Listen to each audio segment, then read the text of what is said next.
Hold on a second. Yep, For some it's reason, done. it's not. We got the message, it's You're all recording. frozen. Oh, Okay. Hold on a second. got the message very- though that it's recording. No, it's not recording yet. Oh. Unfortunately, my computer is, Annbeth is frozen. we're recording.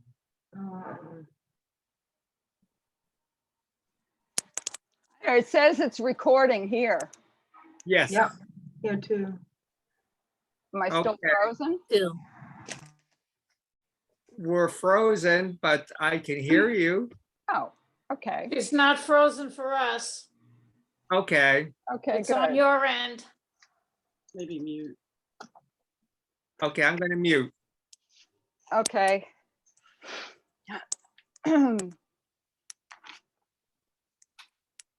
Thank you. Well, I wanted to tell you about this, this experience. I was told that horse therapy would help me. And there was a horse farm nearby whose owner was a therapist and offered therapy programs for children who had been abused or had disabilities, as well as adults with PTSD. Many years ago, I used to ride with a friend or two every weekend, early mornings, through the vast Long Island open acreage of the conjoined Whitney, Paley, Payson, and Grace estates, somewhere between 800 and 1,000 majestic acres. It was absolutely gorgeous. The terrain was varied from the woodlands where we would start our trek to rolling, well-kept, manicured hills, vast fields of high grasses where you would always, quote, let it rip, to the grazing greens where the cows would be resting under the shade of a sprawling tree after their tasty breakfast. It didn't matter the weather. We were out there come rain or shine or snow, my favorite riding habitat. Those years were probably the most consistently happy years of my life. The thought of being around horses again brought me sheer joy. On my first visit to the farm, I had a wonderful encounter with Dallas, who, after eyeballing me for a few minutes, turned to me and put her nose on mine. A very unusual thing for a horse to do, especially with a stranger, since they really cannot see directly in front of them. Their eyes being on either side of their head, they have to see you with one eye to feel safe. This was instant trust, and I was home. The second or third time I visited, the owner, Alice, asked me to stay with a horse who she had prepared to give a lesson with while she and her client went to see what the veterinarian was up to.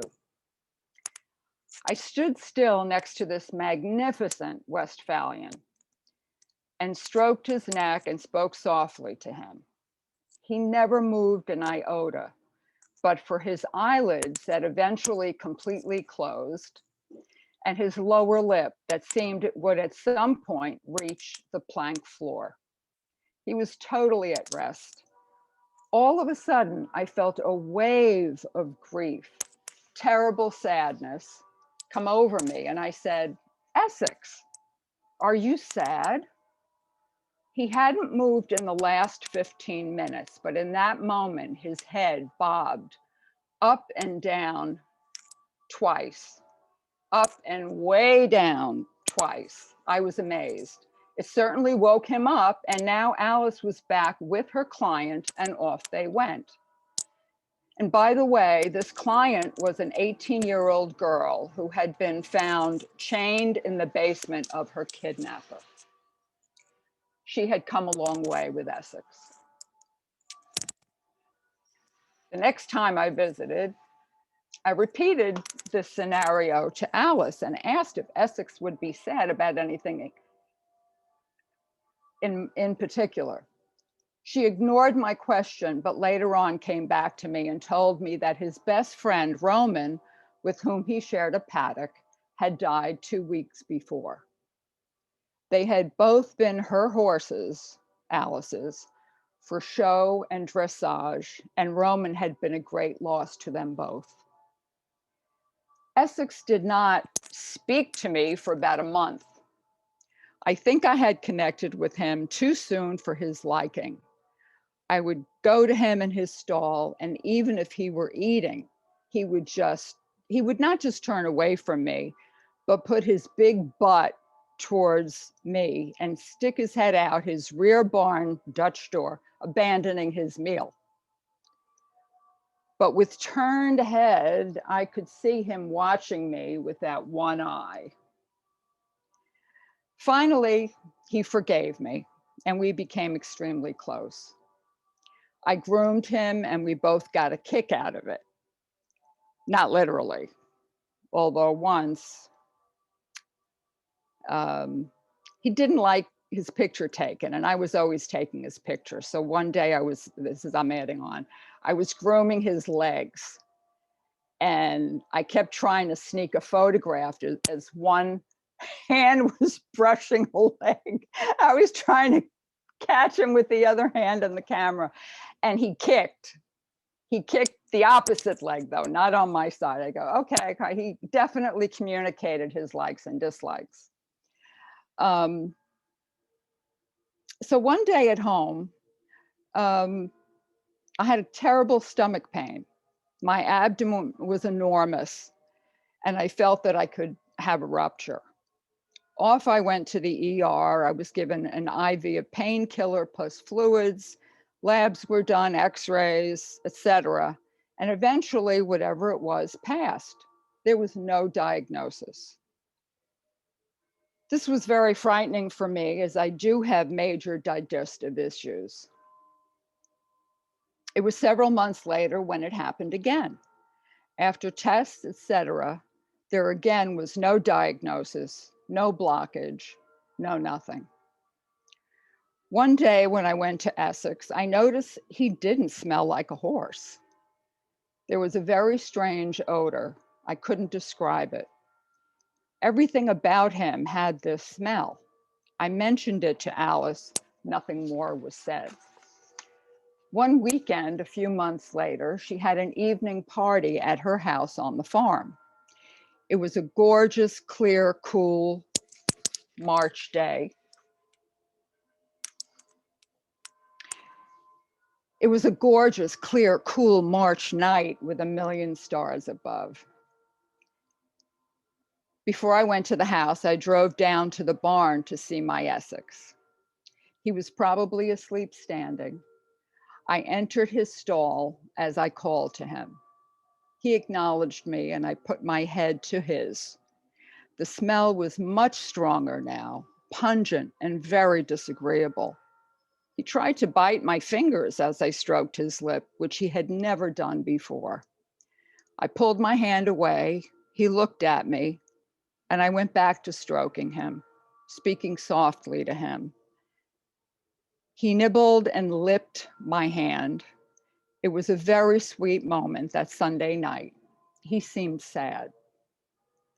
Then off I went to the party of horse riders, horse lovers, and a horse whisperer who asked if I were one too. Well, I said, when it comes to Essex, I think I am. The next day, I sent a text to Alice describing my experience with Essex the night before and asked if she had noticed the strange odor. She did not reply. That Wednesday, I had another abdominal attack. It was worse than the previous two. Off I went to the ER for the third time in 6 months. The examination was more extensive, and as I waited on the gurney to be taken for a CT scan, I got a text from Alice. Quote, "You might have been onto something. He passed away this afternoon." Unquote. I asked if it was an abdominal issue. She answered, yes. I told her I was texting from the ER again with severe abdominal pain. And then I just sobbed. I asked her what happens next. I did not expect disturbing photos of the enormous hole in the ground that was being dug for his enormous body, nor did I expect to see my magnificent Essex lying on the ground dead. It was crude, but that was Alice. She was doing all this quickly because she didn't want the children to see a dead horse. But with me, it evidently was okay. Essex had died of an abdominal rupture. My abdominal emergencies were never diagnosed and have never happened again since. So I think Essex had been sick for about 6 months, and I had experienced it with him. We were very interconnected in a very dynamic way, beyond Alice's comprehension. She had marveled at the relationship and the communication I had with Essex in the year I had known him. She had had him for 24 years and never had such experiences. She was jealous, and it played out in her abusive language and treatment of me. It ended the last time I had visited the farm. She asked that I groom the mules, and since she had moved them, I asked again where they were, and she yelled at me that she had already told me. This time, however, there were witnesses, and their heads jerked around at the volume and anger in her voice. Alice did miracle work with children. I had witnessed it.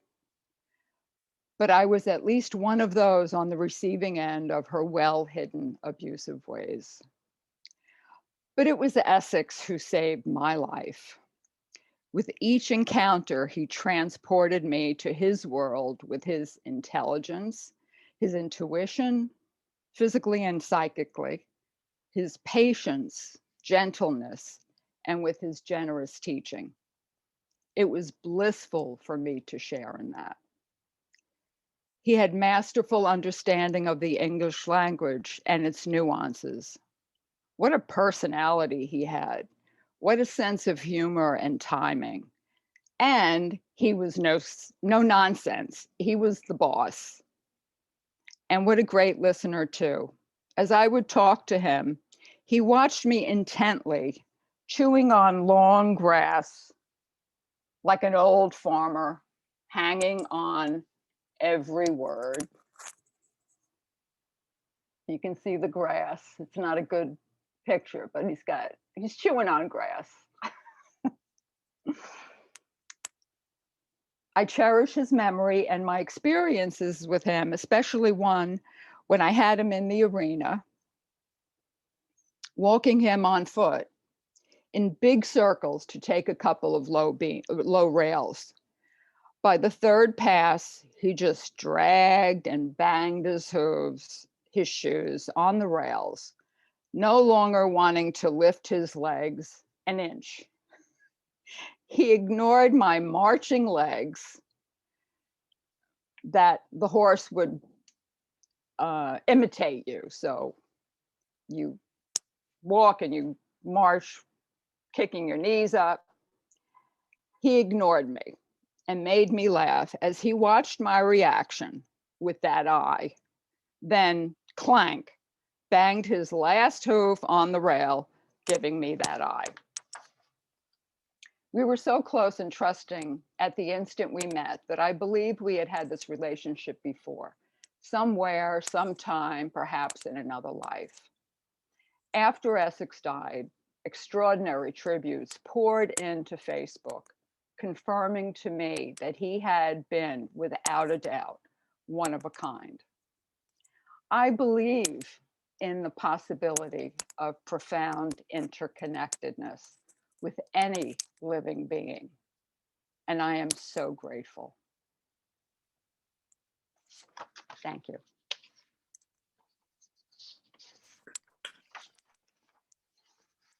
That was absolutely incredible.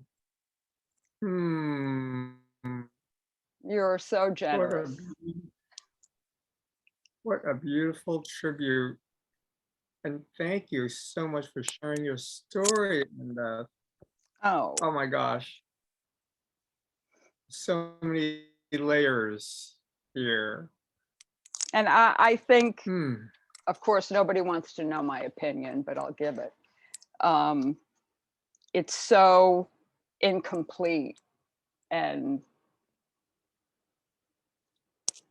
it hardly gives a fraction of the story. The experience was mind-blowing for me. This horse was an extraordinary living being, extraordinary. Yeah, but Hmm. thank you for listening. Oh my gosh, thank you.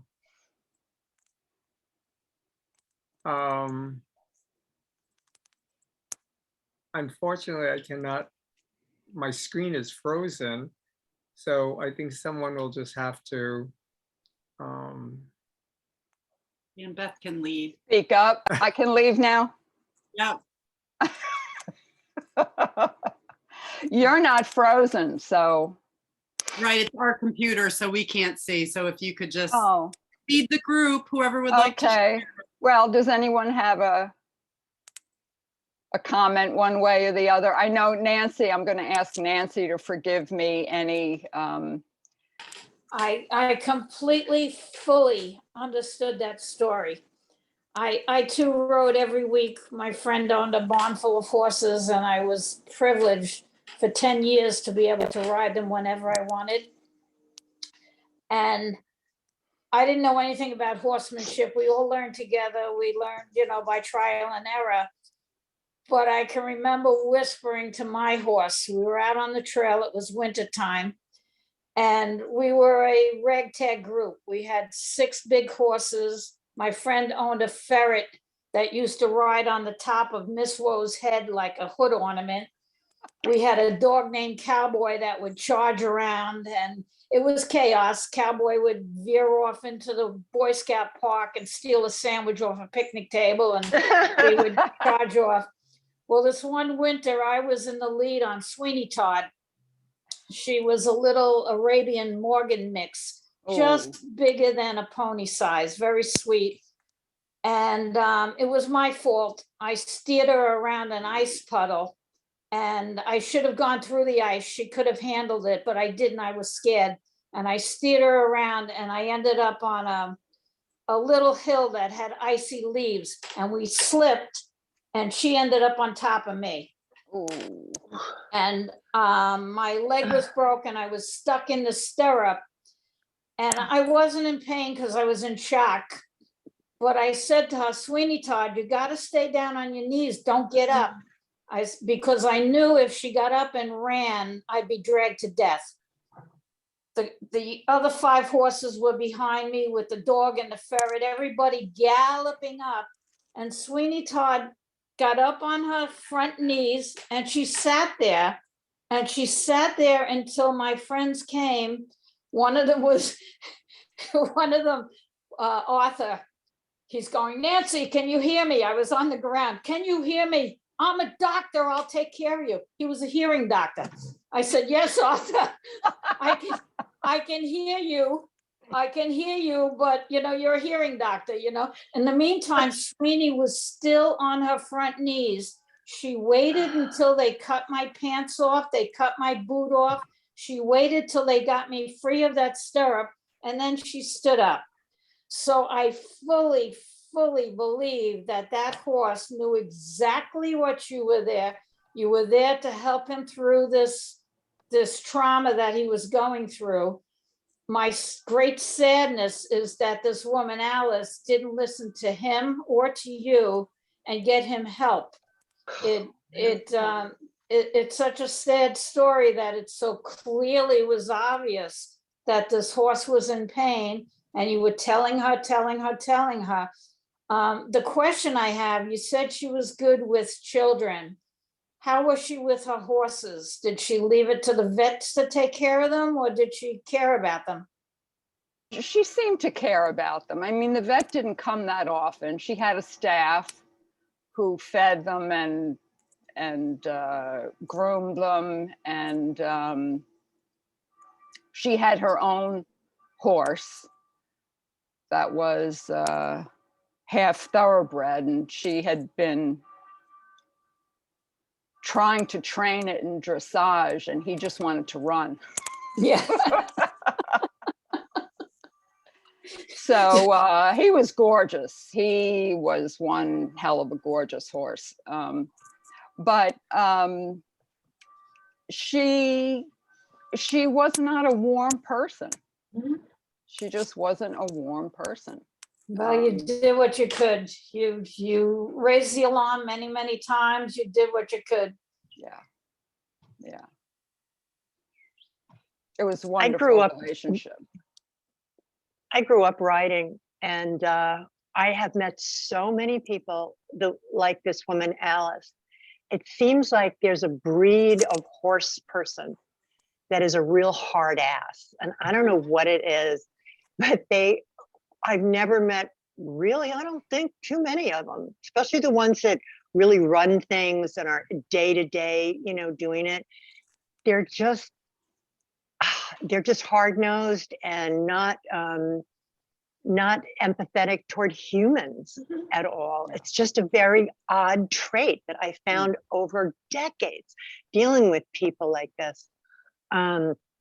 And I most recently, a couple of years back, maybe 2 or 3 years, I was volunteering at a place that that takes care of handicapped kids. Like it's a charity, where they have all these kids come in, and I was helping out, working the horses out with the kids, and mucking out the stalls and stuff like that. And again, like it was just so strange that after so many years, I came up against like the same breed of people. It was just odd, and they're just not people, Mhm. But your story just rang so true and ripped right through my heart. And I can't thank you enough. You're so beautiful. It's so right on, and only the people who I don't know if it's true that only people who've experienced it, like with horses, could understand it. But everything you said is it just rang so true and so beautifully written. And Beth, my heart is just breaking. Thank you. Thank you so much. Thank you, Diane. Thank you. Beautiful. Thank you, Nancy. Thank you.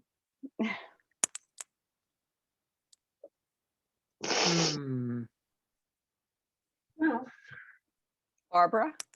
hi. Hi. Well, that was quite a story. There's a lot of sadness there.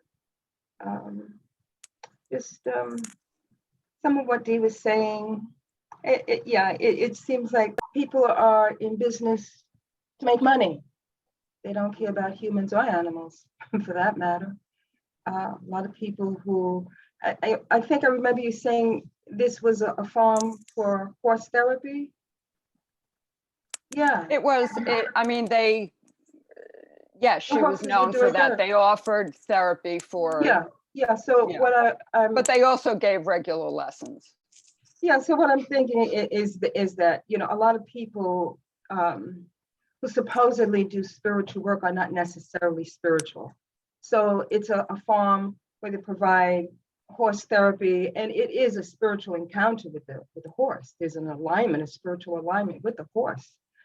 But obviously, she was doing what she was doing for the money, and so there was no humanity there or care for a sentient being, beautiful, magnificent horse, and that's unfortunate. There are a lot of people like that, but fortunately, there are people like you. You're caring, you're an empath, and you are an animal communicator.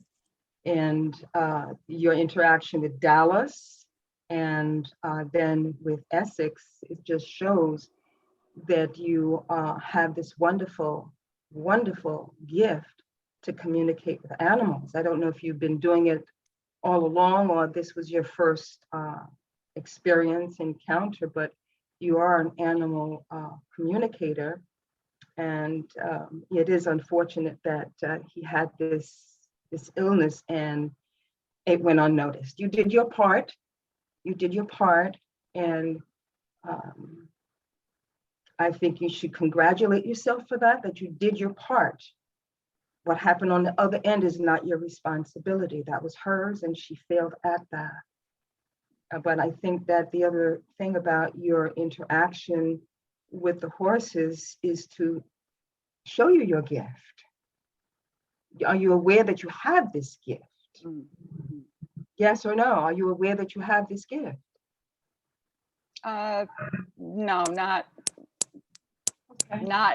the way I realized it with Essex especially, yeah. Okay.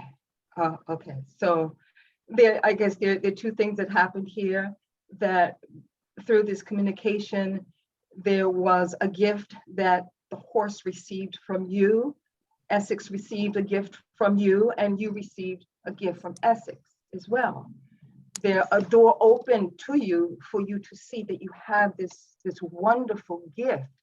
Not everyone has this gift, who, people who can communicate with animals. And you shared that communication with Alice, and she just blocked it out, didn't want to hear it again.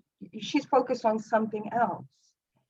But then the other thing is that you carried the illness as well. And so if you're going to continue to do that kind of service, you have to be careful not to take on the illness of others. Sure. I learned that from personal experience with my own grandson.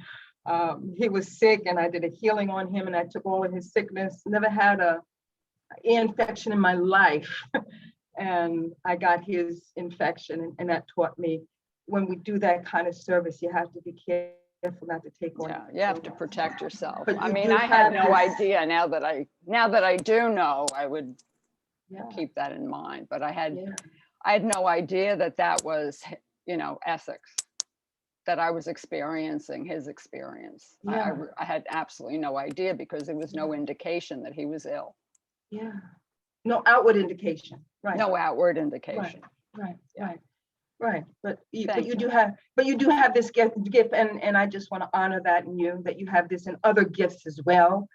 You have communication with the spirits of crystals as well.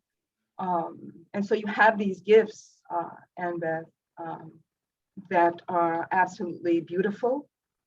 And if you want to pursue them, it's up to you. There's a woman, her name is Anna Breitenbach. She's an animal communicator.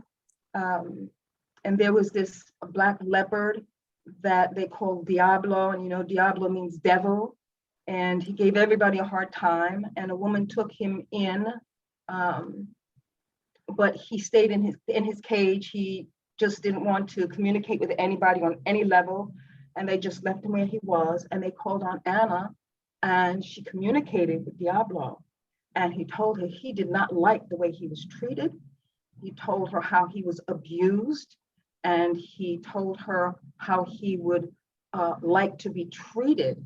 And when she conveyed all of this information to the people who took him in, rescued him, they treated him differently because they understood what he needed. And as a result of that, the relationship between them and the leopard changed completely, Anna and Beth. So if you want to, look into that a little bit more. Thank you. You're very Thank you. welcome. And Alice had said to me, I said to her when I saw her that, I can't imagine how she feels. And she said, maybe something with regard to burying him or whatever. And she said, you have no idea, after all these years, how many animals we've buried on this farm. Yeah. So it was just Alice. Very another burial, but yeah, thank you, Barbara. Thank you. You're very welcome. I honor that in you. That's a beautiful gift that you have. If you want to share it, Thank you. and whether you share it or not, it's a beautiful gift. Thank you. You're welcome. Thank you. Thank you. Would anyone else, or Dee, do you want to say something? I'm just still Processing. processing the story. Oh my gosh. Who would like to speak? Mary Beth? Mary Beth. Wow, thank you so much. That was just, it was incredible. I mean, I've had experience taking on someone being, what they're experiencing. And I've since learned the hard way to take care of that. And I don't know that one would even anticipate that coming from an animal. Right. And what I thought I thought maybe, I don't know if this resonates. I loved how you told the story because we really got you. Even the choices of how you explain, I could just see it. I felt like I was there. And that's what made it even more like, and when I was so into it that when you said, I thought you said something about a Dallas. Dallas was the first. Okay, I thought he was Horse. going to kiss you. I thought he was a man. I was like, yeah. Oh, okay. So, but I just thank you so much. It was just it was so rich. And I could see you walking a horse around, not jumping, and just the idea of you, like I can see you and your personage, well, I'm not trying to take a picture. I think that's hysterical. Oh my God. I just think it's wonderful. So thank you so much for sharing that. And I second Barbara. Keep going, kiddo, with the talent. No, I mean, I think that you are very gifted, and if you chose to do that, because that was really some story. Thank you. I appreciate that, Mary Beth. I'm really surprised with the comments, I have to say. You're glowing Thank you. now. You're Thank glowing now. Lois? Yes. Yes. So you really delivered that with the grace that you are. So it was so beautiful the way you told the story, even though, there were sad parts. I didn't feel sad. I felt that it was a beautiful connection, and I could really almost feel your communication with Essex and how grateful he was, at least somebody, understood him. So that, you, as Barbara said, you should feel really proud that you did your part. You did, what you were meant to do, and he was grateful, and, things just took on life. And it gave you also a better insight on people, I think, the way you are observing everything going on around you. So cherish that gift that you have, and, cherish Essex. I'm sure he's smiling from wherever, horses go over the rainbow, and he's nodding his head up and down, up and down. And I really have to admire the way you were able to share your story. It was as if I was there right with you. Oh, So thank you so much. Thank sharing that. you. Thank you. That was important to me in storytelling, that you bring the listener in with you. And I am really pleased, and I have to say surprised that I did that. So I really appreciate that, Lois. Thank you. Oh, thank you. Leticia, Annbeth, that was wonderful, thank you. wonderful. And it's, Barbara said it first, but when you were reading, what really stuck in the forefront was somebody had depicted that you were a horse whisperer, because at the party a man asked you, are you a horse whisperer? And he was the horse whisperer, no? She. She And was, she yeah. asked you, are you a horse whisperer? And I think you answered that you didn't know or whatever. I don't remember your With answer. Essex, I believed I was, Uh-huh. because I felt like I had that connection. But I think I really agree with Barbara. I think that you have a gift, and it's not only the mind or the heart, but the smell, because you smelled Essex, and smelling the subtleties, that's extraordinary. Extraordinary. And you could smell that something was getting worse because he smelled differently, and the smell was more pungent. So this is I think a gift. I agree with Barbara and Lois. It is a gift, and I think that you could embrace it and acknowledge it and maybe develop it. I know a woman also who does animal communication, and that's how she makes a living. And I gifted RD a consult with her for Tula, his little dog, and Baidi, and I've used her with my dog when I had a dog. I've used her twice for me, and it's really something quite extraordinary.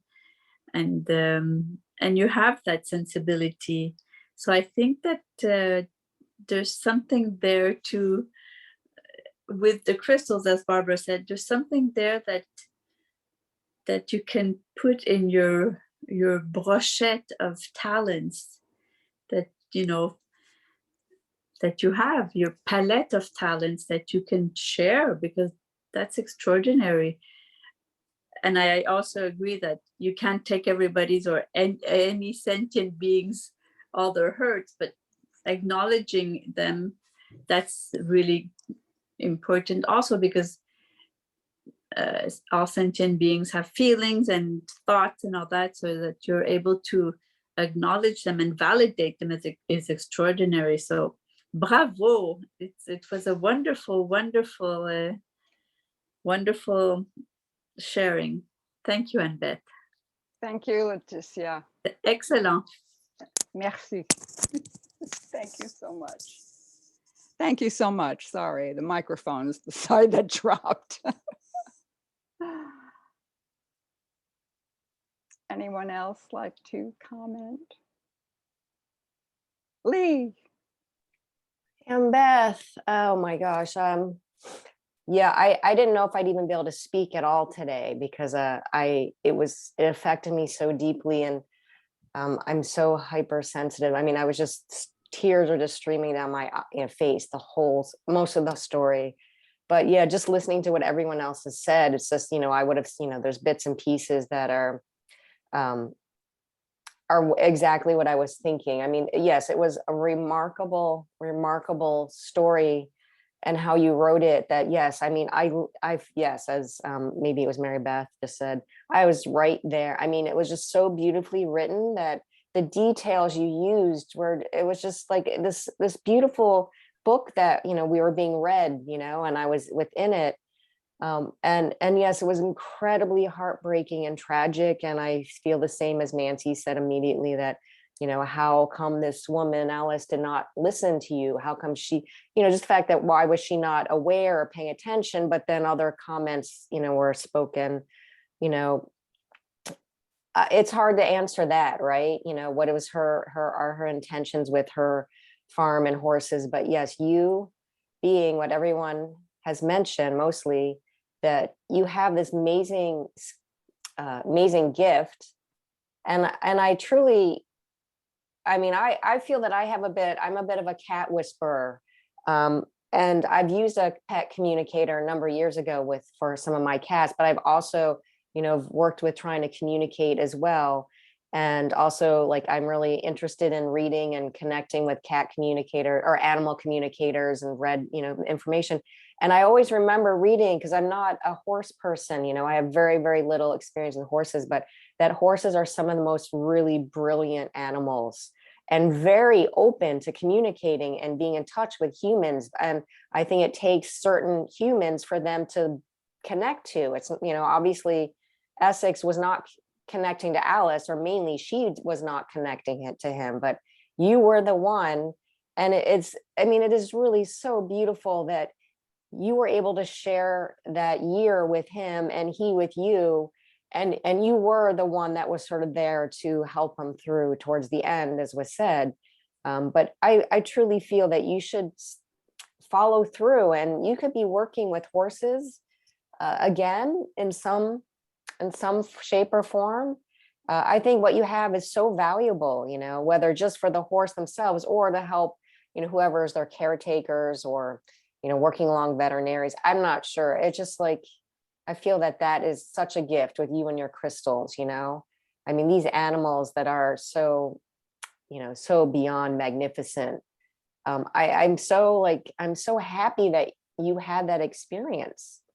You know, it's like I'm just kind of in awe, you know. I mean, I would love to have that experience. I don't know if I could ever have it with horses. I've had some with cats, but you know, it's very different. And so thank you for sharing. But yeah, I really didn't know what else to say. I'm just like, you know, it just hit me so deep. And yeah, and so beautiful, your story. Thank you so much. Thank you, Lee. I really, wow, I had no idea. You know, we don't, or at least I don't see myself. You know, I've done a lot of work, and for 40 years, I've worked on myself, and I still don't, I mean, there are certain things I see, but there's so much I don't see about myself. And when I share something, the feedback can be startling. And I really appreciate your words and your sentiments and your friendship. Thank you. Thank you. Thank you. More people need to hear this story as well, I feel. Really. Nancy. One quick note. We had a Kung Fu student, Christine, and her husband, John, and they were both, I don't know what you would call it, psychic, empaths, I don't know what you would call it, but she could see things. She would tell you things about people. She eventually worked with horses, with thoroughbred horses out on the east end of Long Island, and she could determine their ailments and what kind of treatment. And one thing I noticed with Christine is she would communicate with the animal, she would communicate with the owner, and she would walk away because she would get overwhelmed. And she would take on too much energy from all these people. She's in a class full of people. Everybody has an issue. Everybody has a problem. Everybody has a future thing that's coming. She would say it. She was very kind. She always laid hands on you. She always gave you a hug. But that would be the end of it. There wasn't any big, long consultations. There wasn't any advice. She would give you the information and walk away because it was too overwhelming for her. So just something to keep in mind. Thank you. Thank you. Yeah, well, I'll tell you, I had a Reiki practice, and I studied Reiki to heal myself because I had already started getting sick. Excuse me. And yeah, I can see where you have to protect yourself from other energies because they're very powerful. Yeah, she did Reiki too for many years and kind of stepped away from that too. Yeah, many people do. Many people walk away from those practices because you do take on a lot.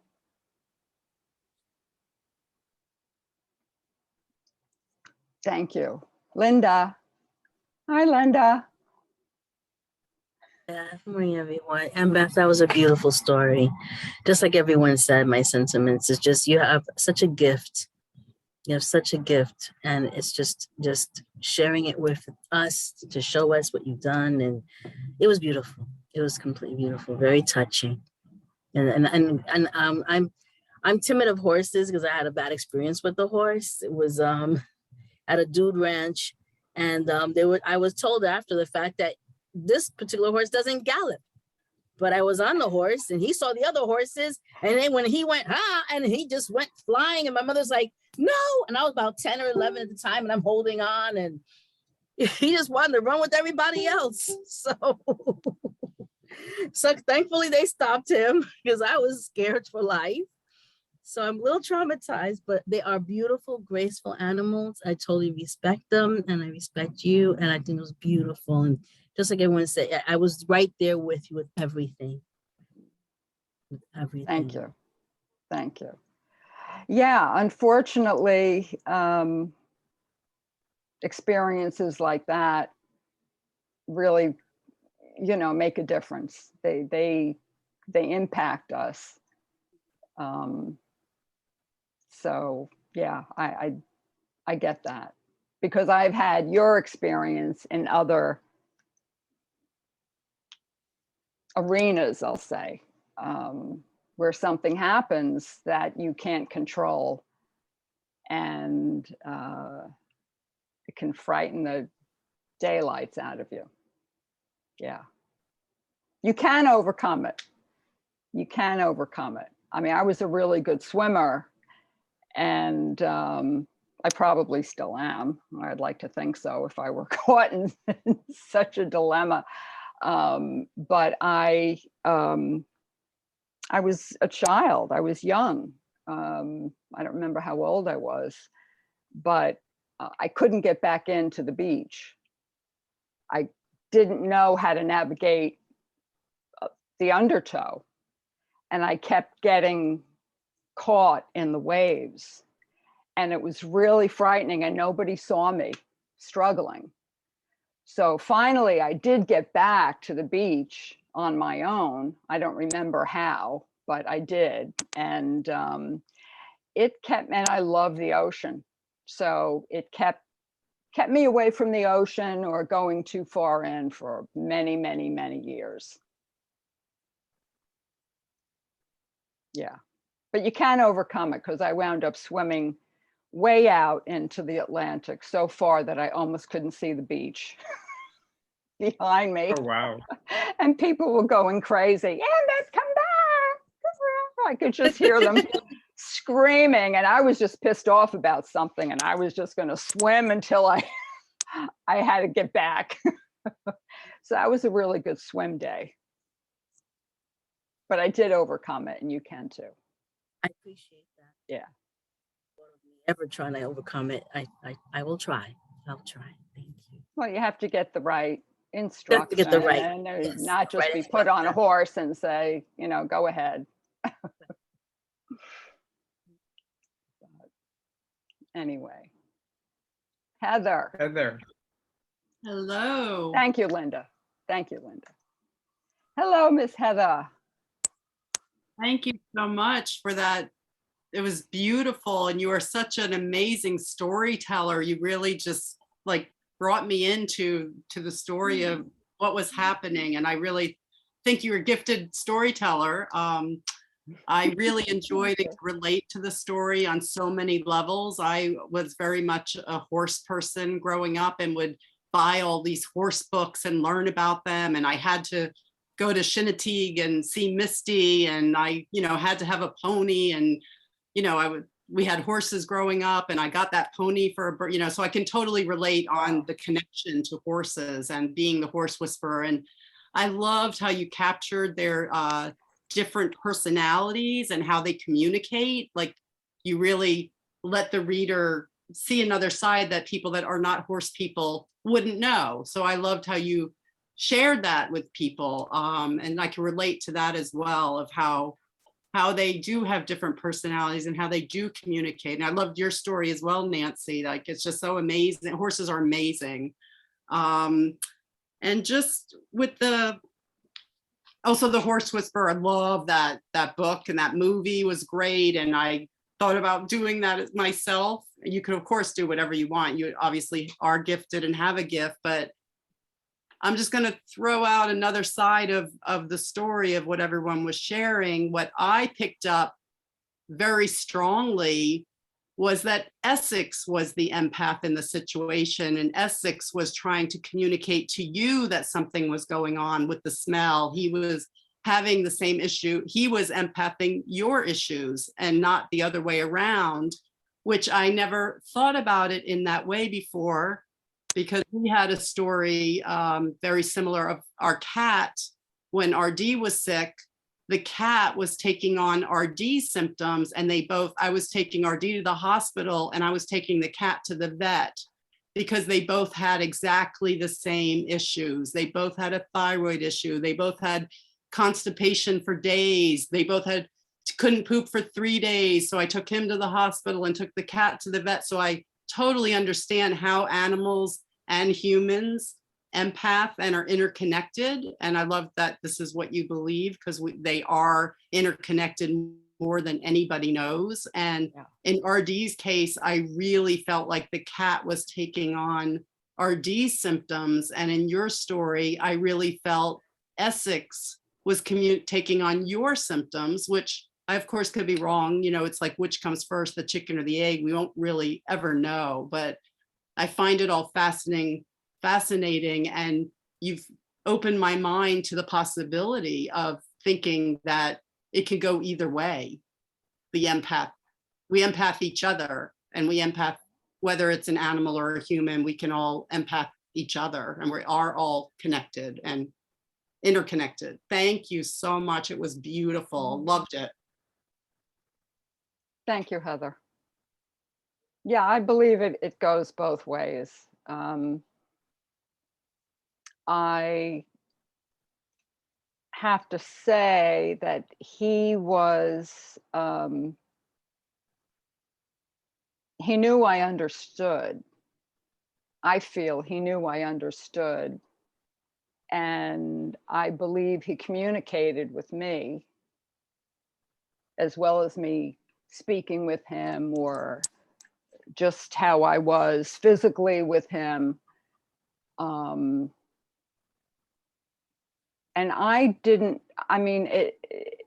what I experienced abdominally, as I said, I had been in the ER other times, but it was many years ago after my surgery, for partial blockages, which are very painful and scary. And that, although this was different, it seemed to be the same type of thing. So since he died, I haven't had another.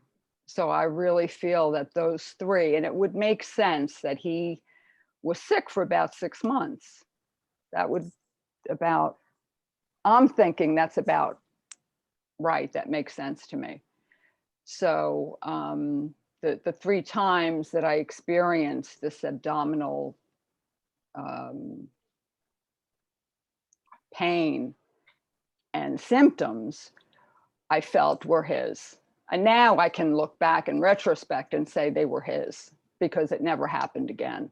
And the day he died, I was in the hospital with the worst situation. And it passed and it never happened again. And that was 2.5 years ago.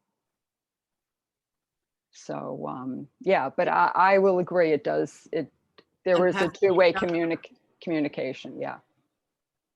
And also, I think it was just his time. I mean, horses, that's their lifespan, really. So I don't know that, he necessarily, I think horses live to be 25 to 30 years old. So he was up there.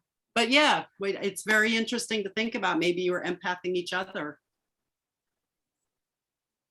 Yeah, and there's more to the story, because I feel that something she told me something that she told him, and I bit my tongue, but my thought was, you killed him. by something that she had said to him. I mean, that was it. He gave up the ghost. So she had, I feel he had more years, because if you see photographs of him, you wouldn't think I mean, I could see the physical difference in him. I would say in those 6 months. In the last 3 months, his back, his back was, he was a strong horse. He was a big horse.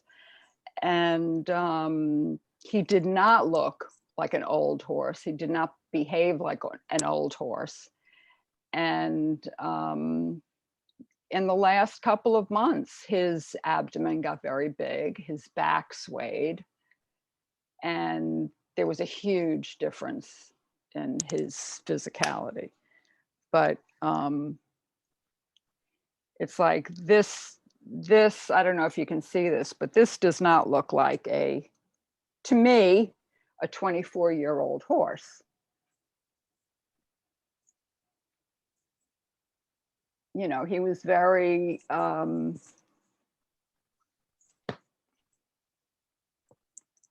he was just very strong.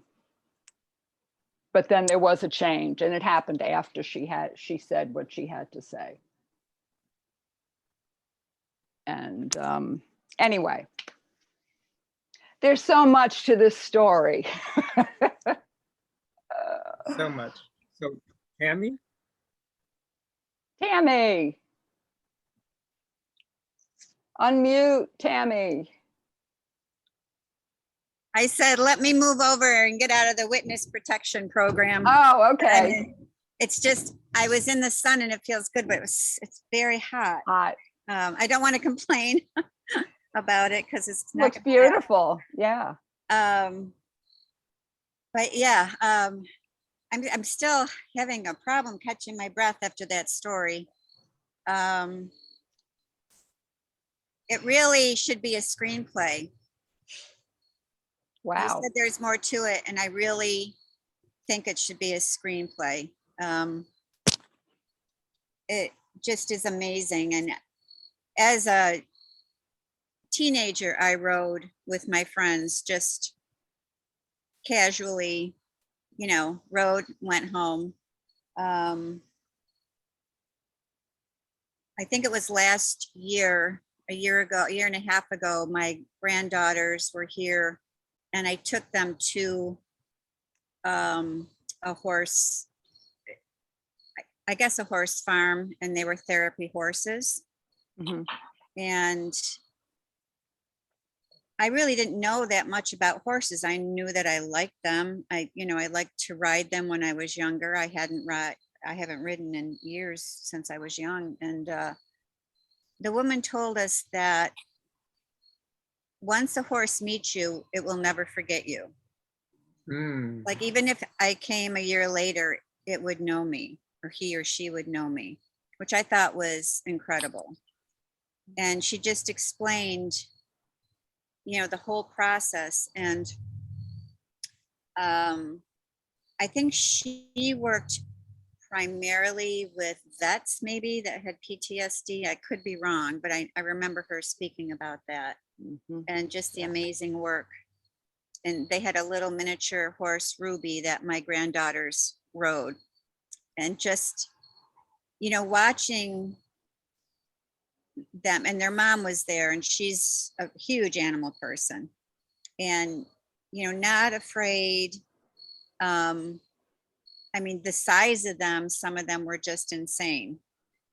But she also talked about the relationships, like you talked about, between the horses on this farm, and how one horse, was going back to the little shelter, the little barn, and the other one, she said, oh, here goes the other one. He doesn't want to be without, his buddy.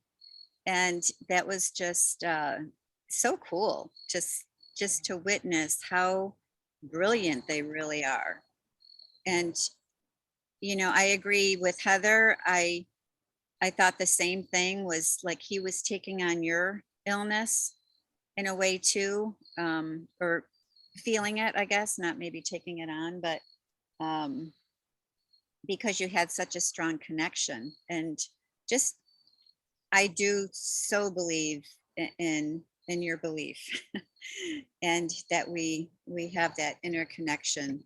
I mean, I certainly have it, I feel like, with my pooch, you know, with Jess. And if I'm sad, she comes up and she noses me, and she's, you know, she knows it. You know, we've witnessed it in a lot of different ways, but I thank you for that story. I mean, my head hurts just from how emotional it was. And like everyone said, I mean, I was just there with you. And I really do feel like, I think whoever said that more people need to hear this story. And I really can see a movie out of this. I think it would just be just wonderful, because I'm sure, like you said, there is so much more to it. But I think too, if it brings you joy, I mean, Nancy had a great point about taking on things, you know, you get very attached. But you do have a gift. I don't know, you know, that's up to you of what you'd feel like you do with it, but it's, you help them, you know, communicate, you know, what they need. And I think that's beautiful. And you are beautiful. Thank you so much. You really touched me. Thank you, Tammy. Well, all of you, Tammy and everyone, have given me food for thought, because I hadn't thought of any of this really. So thank you.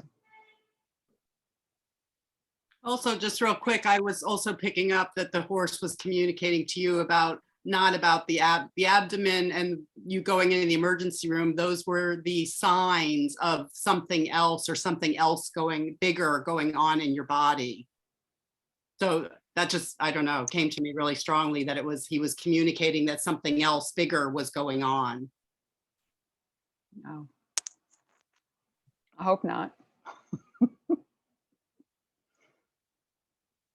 Well, I am And just back, still, how long ago was that? I'm sorry. How long ago was? It was 2 years in March. Oh, so very recent. Two and a Okay. half years about. Okay. oh, Sorry. so this is during the pandemic. No, before. Actually, it was before. Right at the Maybe it's beginning. 3.5 years. It was before the pandemic.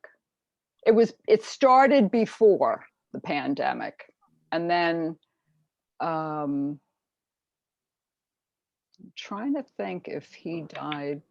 Yeah, he must have died at the beginning of he died before the March of the pandemic, I guess.